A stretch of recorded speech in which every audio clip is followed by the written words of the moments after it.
സംബന്ധിച്ചിടത്തോളം ഇപ്പം മറുപക്ഷത്തുള്ള സ്ഥാനാർത്ഥികളല്ല എന്നെ സംബന്ധിച്ച്. ഞാൻ ഒരു 4 ദിവസത്തെ പ്രചരണം കഴിഞ്ഞപ്പോൾ മനസ്സിലാക്കിയപ്പോൾ എൻ്റെ എതിരാളിയായിട്ട് നിൽക്കുന്നത് പഴയ ഷാഫിയാണ്.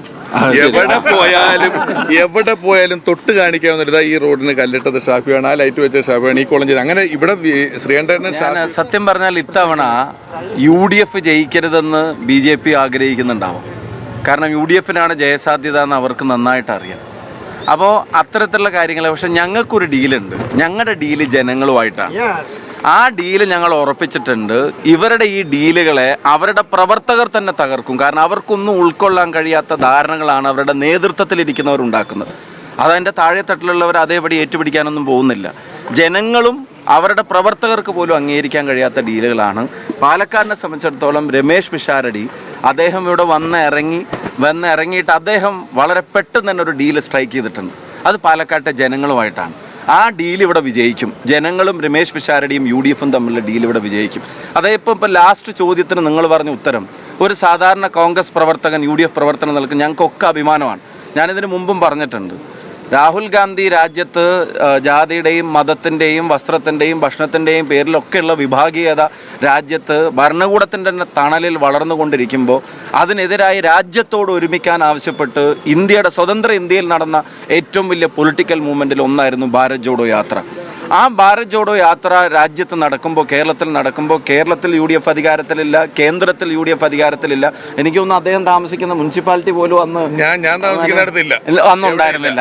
അപ്പോൾ ഭരിക്കുന്ന ഒരിടങ്ങളിലും അധികാരത്തിൻ്റെ ഒരു ചിഹ്നമില്ലാഞ്ഞിട്ടും രാജ്യം ഒരുമിക്കാൻ നടക്കുന്ന പൊളിറ്റിക്കൽ മൂവ്മെൻറ്റിൻ്റെ ഭാഗമാവൽ എൻ്റെ ഉത്തരവാദിത്തമാണെന്ന് അറിഞ്ഞ് പാർട്ടി പ്രതിസന്ധിയിലുള്ളപ്പോൾ കോൺഗ്രസ് നശിച്ചു പോകരുത്, ആ ആശയത്തോടൊപ്പം നിൽക്കേണ്ടത് ഒരു പൗരൻ എന്നുള്ള നിലക്ക് ഉത്തരവാദിത്തമാണെന്ന് പറയുന്ന പൊളിറ്റിക്കൽ ഐഡിയോളജി കാത്തു സൂക്ഷിക്കുന്ന ഒരാൾ ഇവിടെ നടത്തുന്ന രാഷ്ട്രീയ പോരാട്ടമാണെന്ന് പാലക്കാട്ടെ ജനതയ്ക്ക് അറിയാം. അദ്ദേഹം തന്നെ സൂചിപ്പിച്ചതുപോലെ അദ്ദേഹത്തിൻ്റെ ഒരു പ്രൊഫഷൻ്റെ പേരിൽ മാത്രമല്ല, അദ്ദേഹത്തിൻ്റെ പൊളിറ്റിക്സിൻ്റെ പേരിൽ കൂടിയാണ് അദ്ദേഹത്തെ സ്ഥാനാർത്ഥിയാക്കിയിട്ടുള്ളത്. അത് ആർജവത്തോടെ പറയുന്ന ഒരാൾ പാലക്കാടിൻ്റെ ശബ്ദമാവും. പാലക്കാടിൻ്റെ എല്ലാ സമൂഹങ്ങളെയും ചേർത്ത് പിടിക്കും.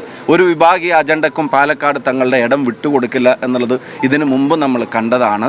അതിനെ തകർക്കാൻ ശ്രമിക്കുന്ന ഒരു ഡീലിനെയും ജനങ്ങൾ അംഗീകരിക്കില്ല. ജനങ്ങളുമായിട്ടുള്ള UDFൻ്റെ ഡീല്, ഞങ്ങളുടെ സ്ഥാനാർത്ഥിയുടെ ഡീല്, അതായിരിക്കും ഇവിടെ വിജയിക്കാൻ പോകുന്നത്.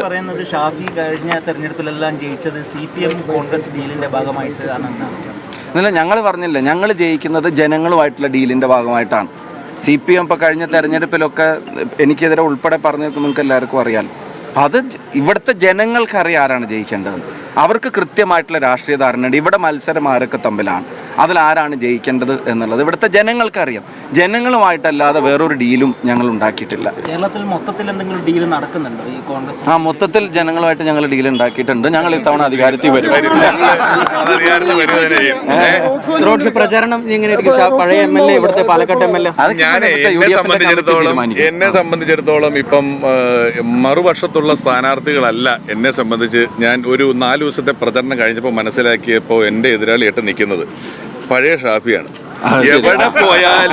എവിടെ പോയാലും തൊട്ട് കാണിക്കാവുന്ന ഈ റോഡിന് കല്ലിട്ടത് ഷാഫിയാണ്, ആ ലൈറ്റ് വെച്ച ഷാഫിയാണ്, ഈ കോളേജിൽ അങ്ങനെ ഇവിടെ ശ്രീകണ്ഠൻ ഷാഫിയൊക്കെ നടത്തിയിട്ടുള്ള കാര്യങ്ങൾ പറഞ്ഞുകൊണ്ടാണ് അതുപോലെ ആവണം, അതുപോലെ ചെയ്യണം എന്ന് പറഞ്ഞുകൊണ്ടാണ് എന്നോട് പറയുന്നുള്ളൂ. എന്നോട് വേറെ ഒരാളുടെയും പേര് ആരും ചോദിക്കുന്നു.